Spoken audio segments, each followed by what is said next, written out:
Hey guys, and welcome back to Story Time. Gryphon with you here. Going to be doing a little bit of adventure, and today, while I tell you guys some stories, and I know that there have been the episodes of this have kind of dropped off a little bit, and I do apologize for that. Honestly, right now, there's a lot of crazy things going on in my life that have really disrupted my sleeping, working schedule, so some of the Storytime videos have dropped off, and I'm sorry about that. But the second reason, and I'll have to admit this, is because I've been dreading making this video. Guys, today is the day that we're going to be saying goodbye to Tumble. Tumble's done just about everything he can in this world, except for go through and kill the final boss, and, you know, that's going to save the universe. And to be very honest, I could do a video of that. However, it's so difficult. I've done it before. It's so difficult that I wouldn't be able to focus on telling you guys a story at all. I'd just have to focus on the gameplay and try my best to get through it. I'd be dying over and over again until finally we won and then just came back here to the house. So this is going to be Tumble's farewell. This will be the last thing that we see Tumble do in the world, and then we will move on. And I know I'm gonna miss him. Tumble's had some great adventures. Look how excited he is. But I'm sure he's ready to get on with his retirement and live in comfort and luxury. So there are a few things that Tumble wants to do that he wanted us to see before we give him the big farewell. And that is to add more people. Oh, no, you don't. You messed with the wrong Tumble today. We want to spruce this place up a bit, and Tumble has decided that he wants more tenants. So he's going to fix up the apartment over there and lease them out. And oh, I got a gift. Can I have gift? Yes? No? Oh, a throwing dart. Well, thank you. I mean, that's a little bit of a strange gift, but I'll tell. Oh, you have a gift too. What is it? What do you want to get me? Feeling panicked. Why are you feeling panicked? Oh, pixel. 150 pixels. Thank you very much. So, the first thing Tumble has decided is that he doesn't like this whole concrete thing going on here. So, and he doesn't like these lights either. So we're getting rid of those. And we're getting rid of the concrete for something a bit more naturey. Something a little bit more pleasant to walk on and nice. And I'm going to try and do it without destroying any houses here. Okay, there we go. So we're going to take this.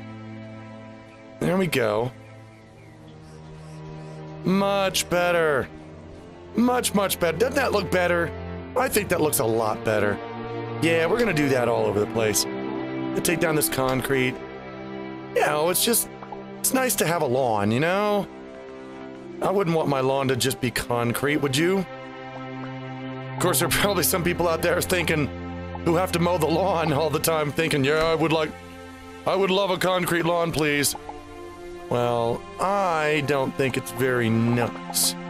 So I'm going to change it. I want to tell you guys about something that, you know, I realize I've never talked about before. And maybe I should have. I don't know. There's a lot of you guys watching the Storytime videos that just popped up. I mean, you've been here on my channel, but you didn't see the previous material I did before I was really updating my channel. You haven't been like to any of my live shows or anything. So there may be a few things that you didn't know about Storytime. I wanted to tell you guys where Storytime originated, where it comes from. Oh, wait a minute. I want to do some, I want these too. I can't, just because it's daytime, I can't forget the streetlights. How about that?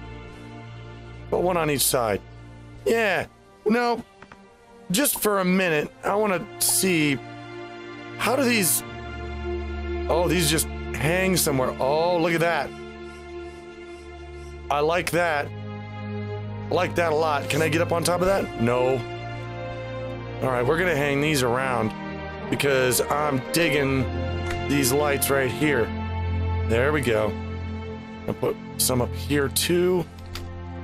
Oh, back down. Okay. Yeah, I like it.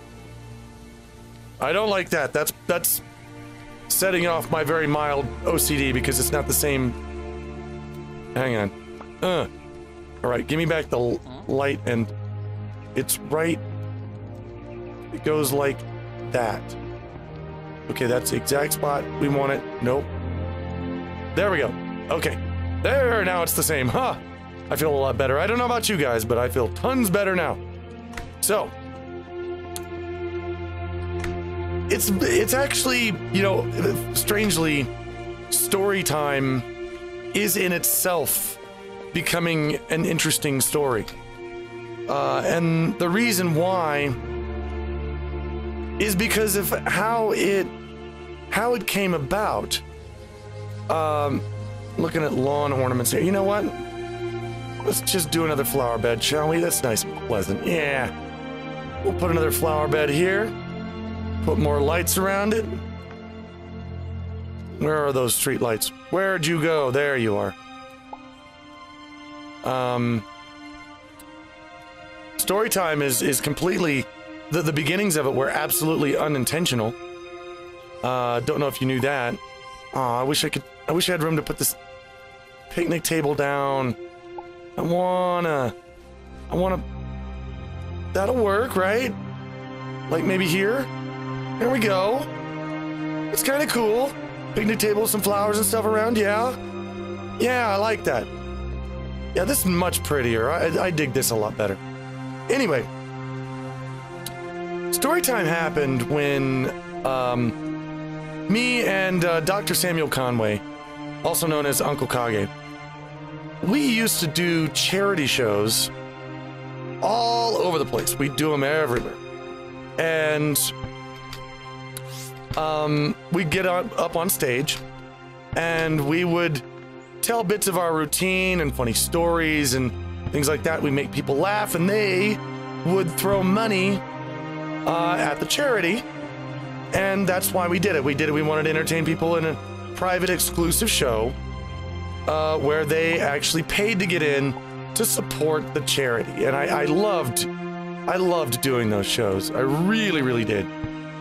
Well, one of the places that we did these shows was a place called Midwest Fur Fest in Chicago.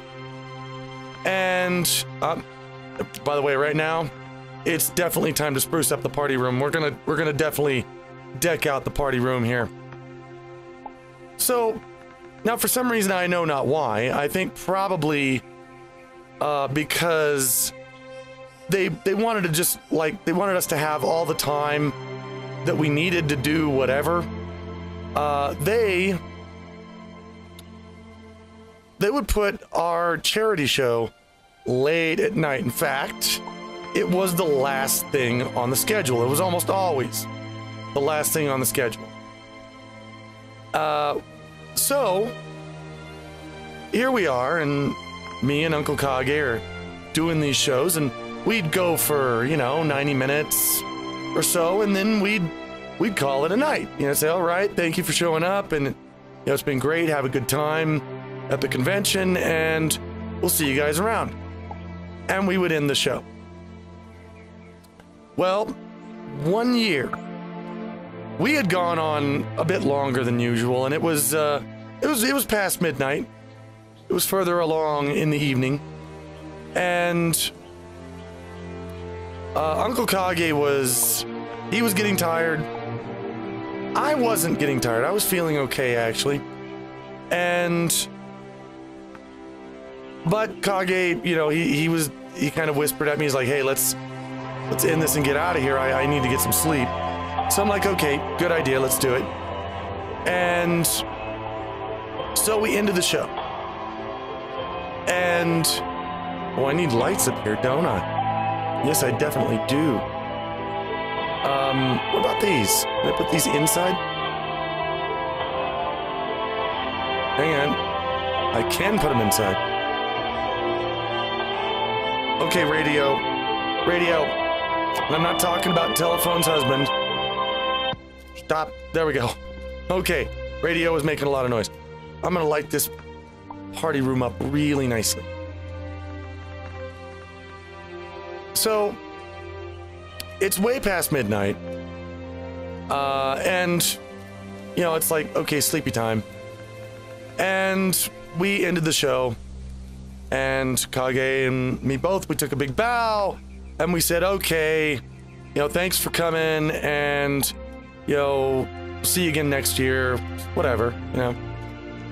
And I had left some stuff around the stage, so I started cleaning it up. Kage went out the side door.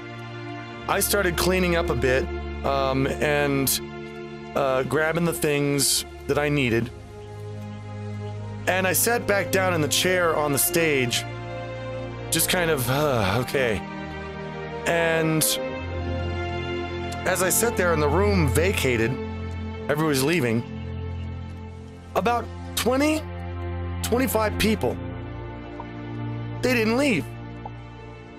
And so here I am, sitting here looking at about 25 people who were sitting there in, you know, in the chairs, and just, they were just looking at me like, well, what's next? What are you gonna do?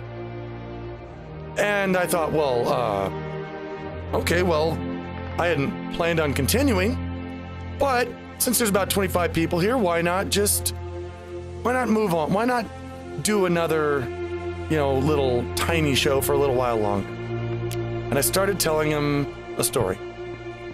And this was not a happy story. I started telling them a story from my life that wasn't necessarily funny or goofy or meant to be comedy. And I found that the audience that I had, small as it was actually transfixed with what I was saying. Why are you closing me? What the hell's wrong with you, man? Up, already enjoying the party room, are you? I'm glad you like it, dude. Don't close the door. Yeah, let's put this in. You know, one thing I realized that I don't have, that I need, I'm gonna have to go back and get it, are chairs. These guys at least need a chair to sit in. So I'm gonna go and find those in a little bit. Anyway, yeah, they were really fascinated with what I was talking about. And even moved to emotions, some of them, because some of them had had similar experiences and they were wanting to share their thoughts and their ideas and their stories. And eventually it turned into this period where I don't know, it was just spontaneous. I don't know how to explain it. We were just kind of sitting all around in a circle and we were sharing, tragic moments as well as happy ones, and we did this for a couple hours. And at the end of the night, everybody, they hugged. It was like a special moment. And we'd all made friends that night. We'd shared something. We felt better about life. And from that point on, I did it at MFF every year because they put us at the end of the schedule all the time. Except I did it on purpose. The next year, I did it on purpose. It wasn't an accident. And I just sat there. I wanted to know what was going to happen. So at the end of the night, when we took our bows and said goodnight, I stayed there. I just stayed. And this time, pardon me, more people stayed. word had started to get around that I was doing these secret shows. And in fact, that's what they came to be known as, was the secret show. And I started introducing them as, you know, everybody would leave. You know, I could see people trying to leave, but their friends would like pull them and sit them down in the chair and say, no, no, no, don't leave. Don't leave yet. And they'd be like, oh, okay. And they'd sit there. And once everybody had cleared out and the room was quiet, I would say, welcome, ladies and gentlemen, to the secret show. And we would start to tell stories and share ideas. And not all of them were happy, but they were necessary to talk about. And, oh, damn it, I always put these things in the wrong place. Give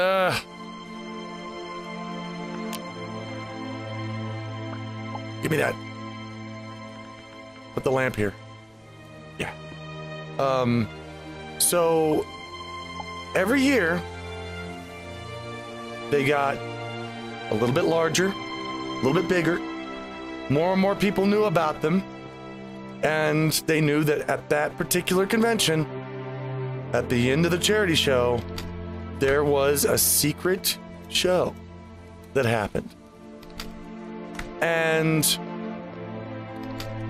so they would sit there after we took our bows, and whoever was left, whoever knew about it, whoever was in on this, I would give them extra show.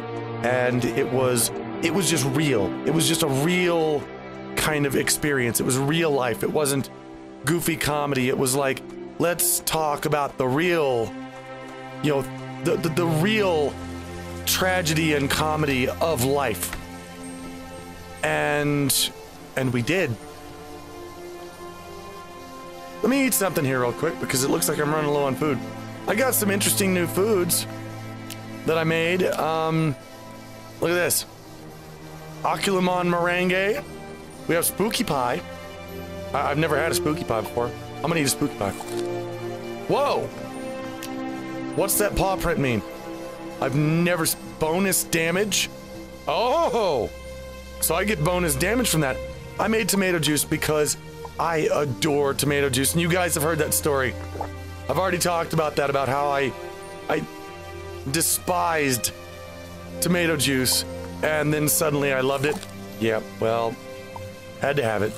Okay, we're full. So we're gonna go over here. I know I have some chairs. I know that I do. There they are. All right, we're gonna put some chairs around because people gotta have somewhere to sit, right? So I should have just beamed over there. In any case, oh, you're not mean. Okay, I'm not gonna hurt you then. In any case, the last year that I was at MFF, Uncle Kage and I, we did our little charity show, and we took our bow at the end of the night. We said goodnight, and the room started clearing out as usual, and as usual, I stayed put. I just continued to sit where I was. And I put there. And, oh man. I noticed that this time, word had seemed to catch on, because there were about 100 people that sat there. And it was always this really awesome moment because they had to sit, and this was just something that I guess happened spontaneously, that we all understood. They knew they had to sit there. They knew they had to sit there quietly for about 5 minutes. Nobody said a word. And once they sat there for about 5 minutes quietly, I would say, welcome to the secret show. And people, they didn't cheer. They didn't cheer. They would clear their throats and they would lean forward. And they would just listen. And as a comedian, I'm not used to that. I'm used to generating laughs. And now I'm seeing these people and they're leaning forward and they want to hear what I'm going to say. And as soon as I start up and I start telling them stories, they started coming back with, you know what? I had something similar happen. Here's what happened to me. And we would respond to that. And it was very awesome. So here I am. I leaned forward. There was 100 people in there. I'd say about 100 people. And they stayed quiet for 5 minutes. And I leaned forward into the mic. And I said, welcome to the secret show. And as soon as I said those words, the alarms started going off. And police started storming the place. It was the year of the chemical attack, the chlorine attack on MFF. And it happened right as I began the secret show. That was the last time that MFF scheduled a charity show for me and Kage.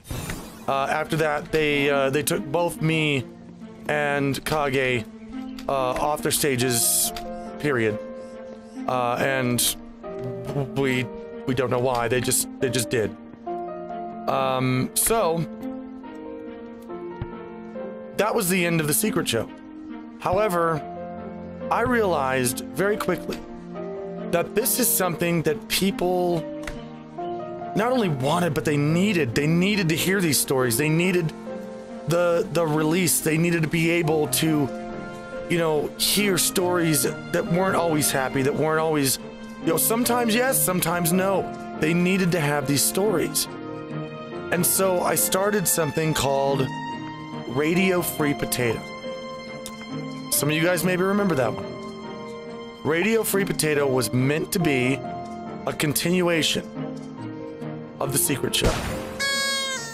Oh, we got a human. Oh, it looks like, is this going to actually work? Am I actually going to get different people? I am. I can make, all right.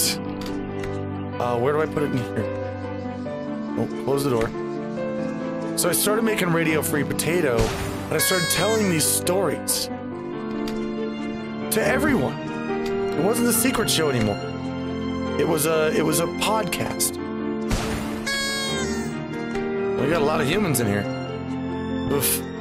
Hope they're not into birds. Yuck. This place does not have a poster. It does not have a poster. We need a poster in here. All right. So I started doing the secret shows for everyone. And when I started going more heavily on YouTube, I wanted to continue doing Radio Free Potato, but the problem with Radio Free Potato was that a lot of it was nostalgic. It was stuff that, I would play old snippets of movies and songs, and even the intro was an old ABC special broadcast intro along with a snippet from V for Vendetta. And these things would not, YouTube, as picky as they are with their content management, the thing would get blocked instantly. So I wasn't able to do Radio Free Potato as it was on YouTube. But one day I thought, hey, why not play an exploration game? A game that we can just continue on, and while I tell stories. And that will be the new Radio Free Potato, as in the new secret show, as in story time. And guys, that's where story time comes from. And I hope that it has the same effect. I hope that you guys enjoy it and that it's meaningful to you. I can't see you out there, but I hope in some way that when you start story time, you're leaning forward in your chair and you're willing to listen. And I know that you guys are willing to share your stories with me, even though it's not live like it used to be. You guys share your stories with me in the comments. Some of them are like, I'll tell you, every time I make a story time video, I have a lot of reading to do because you guys tell me your stories and your experiences of the things that I've shared with you, and maybe you've had similar, things happen to you, and you guys share that. And I love reading your stories. I really do. Guys, Pearl Pea risotto. There it is. This is it, folks. I'm gonna miss Tumble. I know you're gonna miss him too. A lot of people out there, if you've told me that you're gonna miss Tumble a lot, and so am I. But don't be sad. Do not be sad, because Tumble, even as much as a hero as he was, quite a few heroes do not get such a happy send-off as Tumble does. I mean, he's explored the galaxy, he's defeated his enemies, and now he's surrounded by good food, good friends now he has. He's got a nice house, and I think it's a good send-off for him. He's happy. So don't be sad for him, guys, because he's happy. We're gonna put Tumble to bed. Guys, once again, thank you so much for joining me with Storytime. We will be back again with new story times, new stories, and a new game. And until then, guys, take care. And sleep well, Tumble.